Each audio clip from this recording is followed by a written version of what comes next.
بجلی کے بل اگر لوگوں نے یہ کہا کہ ہم نہیں دینا چاہتے تو پھر ہم لوگوں کے ساتھ کھڑے ہو کر باقاعدہ پھر اس کا اعلان کریں گے کہ اب یہ بل ہم جمع نہیں کرا سکتے۔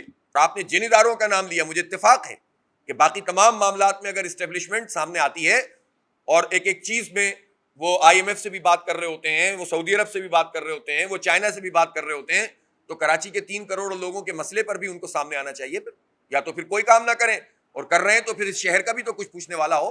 ہمارے پاس اب سارا تفصیلات بھی موجود ہیں کہ جو کے ایم سی کے تحت ہسپتال ہیں ان کا کیا آپ جان بوجھ کر بیڑا غرق کر رہے ہیں، آپ کراچی کو اون ہی نہیں کرتے ہیں، اور جو باقی دیگر صحت کی سہولتیں ہیں اس میں آپ نے کتنی کرپشن کی ہے، کتنا آپ کا بجٹ ہے، کون سی چیزیں خرچ ہوئی ہیں، اور فزیکلی وہاں پر کیا صورتحال ہے، اس کی ساری تفصیلات ہم نے جمع کر لی ہیں۔ اس لیے یہ کرپشن اور لوٹ مار کا دھندا اب ختم ہونا چاہیے۔ پاکستان پیپلز پارٹی تو 15واں سال اب ان کا شروع ہو گیا ہے سندھ میں براہ راست لگاتار حکومت کا۔ اس وقت ڈینگی کی وبا پھیلی ہوئی ہے کراچی میں، اور افسوس کی بات یہ ہے کہ جو سیاسی ایڈمنسٹریٹر صاحب ہیں جن کو برطرف اب تک ہو جانا چاہیے تھا، الیکشن کمیشن اس پر نوٹس نہیں لے رہا، وہ بڑے دھڑلے سے کہتے ہیں کہ ہمارے پاس تو صرف 25 مشینیں ہیں۔ کیوں ہیں آپ کے پاس 25 مشینیں؟ اربوں روپے کا سندھ حکومت کا بجٹ ہے، اور آپ 25 مشینوں سے کراچی میں اسپرے کرنا چاہتے ہیں، اور وہ مشینیں بھی کہاں چل رہی ہیں؟ ان کی دوائیں کہاں ہیں؟ کون سے آپ کا عملہ کہاں ہے؟ پھر یہ ہزاروں کی تعداد میں جو آپ نے عملہ بھرتی کیا ہوا یہ کہاں ہے؟ تو یہ جھوٹ بولتے ہیں، دھوکہ دیتے ہیں۔ جو خاندان اس وقت حکومت کر رہے ہیں، جو وڈیرے اور جاگیردار حکومت کر رہے ہیں، وہ اس شہر کے اوپر اور اس صوبے کے اوپر 75 سال سے حکومت کر رہے ہیں۔ اسی طرح ملک میں جو 75 سال سے جس بھی پارٹی کے جتنے بڑے بڑے دعوے کرنے والی جماعتیں ہیں، یہی ایک طبقہ ہے کہ جو بدل بدل کر آتا رہتا ہے، پارٹیوں کے نام بدل جاتے ہیں، وہی جاگیرداری نظام، وہی الیکٹیبل، وہی طاقت کی ریل پہل، وہی دولت۔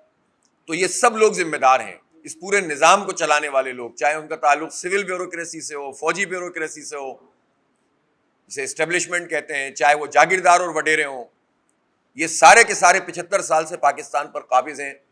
یہ آبی راستوں کو صاف نہیں کر سکے 75 سال میں، یہ لوگوں کو ریلیف نہیں پہنچا سکے، یہ ان کو تعلیم نہیں دے سکے، یہ ان کو صحت کی سہولتیں نہیں دے سکے، یہ اسپتال نہیں بنا سکے، یہ کوئی ایسا قانون نہیں بنا سکے جس کے ذریعے سے مجرموں کو عدالت میں سزا ہو سکے۔ آپ مجھے بتائیں، اچھے اچھے اداروں کے اندر جو ہے وہ اس وقت بیڈ موجود نہیں ہے۔ کورونا میں یہ سب صورتحال پیدا ہوئی تھی، کہا تھا کہ ہم اس میں اپنی کیپیسٹی کو بلڈ کر رہے ہیں، بعض مریض ایسے ہیں جو وینٹیلیٹر کی ضرورت پڑ رہی ہے، وینٹیلیٹر نہیں مل رہے ہیں۔ تو کیا کیا ہوا ہے ان ظالموں نے اس شہر کے ساتھ؟ کہاں لے کر جائیں اپنے لوگوں کو؟ پرائیویٹ اسپتالوں میں بھی جگہ کم پڑ گئی ہے، اور پرائیویٹ اسپتالوں کا خرچہ کون برداشت کرے گا؟ کراچی کے 3-3.5 کروڑ لوگ، ہماری خواتین، ہمارے بچے، ہماری بچیاں روز فیس کرتے ہیں اس شہر کی اس ٹوٹی ہوئی حالت کو۔ افسوس ہوتا ہے کہ یہ وہ شہر ہے جو پورے پاکستان کی معیشت چلاتا ہے، اور ان ظالموں نے اس کا یہ حال کیا ہوا ہے۔ اور یہ جو کچرے کے ڈھیر ہیں اس کو صاف تو نہیں کر رہے، لیکن کچرے کے چارجز بجلی کے بلوں میں جو ہے وہ لگا کر بھیجیں گے، کنزروینسی چارجز، فائر فائٹنگ کے چارجز۔ بتاؤ نا 15 سال میں تم نے فائر فائٹنگ کے لیے کیا کام کیا ہے؟ بتاؤ تم نے جو ہے وہ کچرا اٹھانے کا کون سا نظام بنایا؟ یہ سندھ سالڈ ویسٹ مینجمنٹ بنایا گیا، پیپلز پارٹی اور ایم کیو ایم نے مل کر کئی ڈسٹرکٹ کے اندر معاہدے کیے۔ ان کی ایم کیو ایم کے پاس وسیم اختر صاحب کے زمانے میں جو ڈسٹرکٹ موجود تھے ان میں سے ڈسٹرکٹ ایسٹ نے خاص طور پر اور کرنگی نے معاہدہ کیا سندھ سالڈ ویسٹ مینجمنٹ کے ساتھ کہ کچرا اٹھانے کا کام صوبائی حکومت کرے گی۔ اختیارات کا رونا وہ روتے تھے، لیکن خود اپنے اختیارات سندھ حکومت کے سپرد کرتے تھے۔ اور اس کے بعد آج حال دیکھ لیں پورے شہر کا، بعد میں انہوں نے سارے ڈسٹرکٹ کے ساتھ کانٹیکٹ کر لیا۔ جب یہ کانٹریکٹ ہو گیا تو اب صورتحال یہ ہے کہ مہنگی ترین ریٹ کے اوپر کمپنیوں کو نوازا گیا، کک بیکس لی گئی، اور کچرا صاف نہیں ہو رہا۔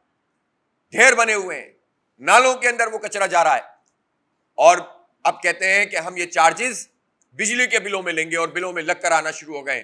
ایک بات ہم بہت واضح کر دینا چاہتے ہیں، حکومت سندھ بھی سن لے اور کے الیکٹرک مافیا بھی سن لے، کسی صورت یہ چارجز قابل قبول نہیں ہے۔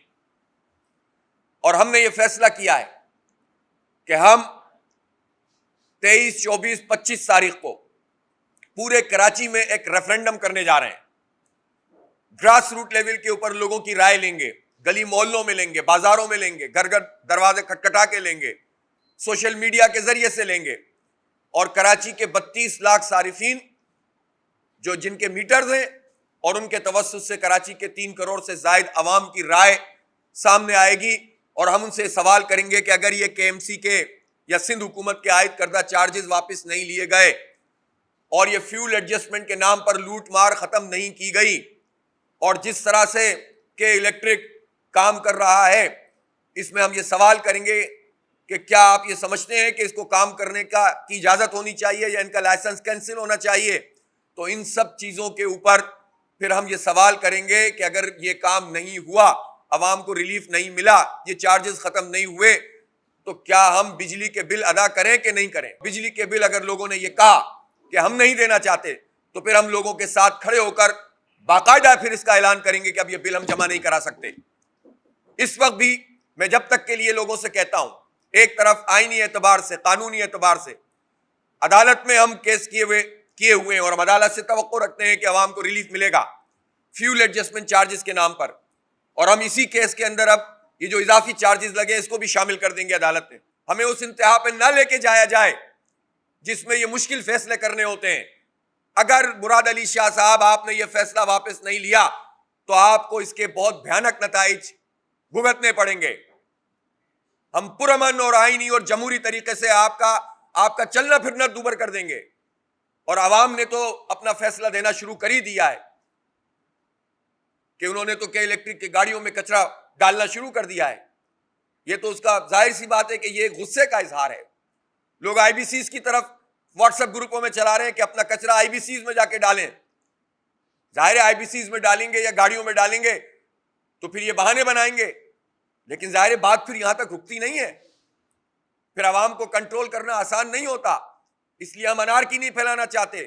ہم اس پورے کراچی کے عوام کو الحمدللہ صحیح سمت میں، قانونی آئینی سمت میں لے کر انشاءاللہ تعالی ان کو لیڈ کریں گے، اور ان بھیڑیوں کے حوالے نہیں کرنے دیں گے جو کراچی کو ادھیڑ رہے ہیں اس وقت۔ ہمارا مطالبہ یہ ہے کہ اب اس کے الیکٹرک کا لائسنس کینسل ہونا چاہیے فوری طور پر۔ جتنی جنریشن ہے پاور، اس جنریشن کو وفاقی حکومت اپنی تحویل میں لے، اور اس کی ریزن یہ ہے کہ جتنے پلانٹ اس وقت چل رہے ہیں 1000 میگا واٹ تو این ٹی ڈی سی سے مل رہا ہے، نیشنل گریڈ سے، پھر اس کے بعد ان کو گیس جو فراہم کی جا رہی ہے بغیر کسی معاہدے کے فراہم کی جا رہی ہے، جو 140 ارب روپے اب تقریباً کلیم کرتی ہے سوئی گیس، وہ پیسے کے الیکٹرک نے واپس نہیں کیے ہیں۔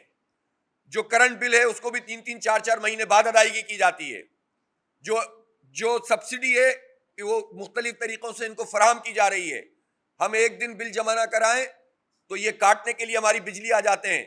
انہوں نے 15 سال سے ادائیگی نہیں کی قوم کو، قومی اداروں کو، اور ان کو سپورٹ حاصل رہی پی ٹی آئی کی، پیپلز پارٹی کی، نون لیگ کی، ایم کیو ایم کی۔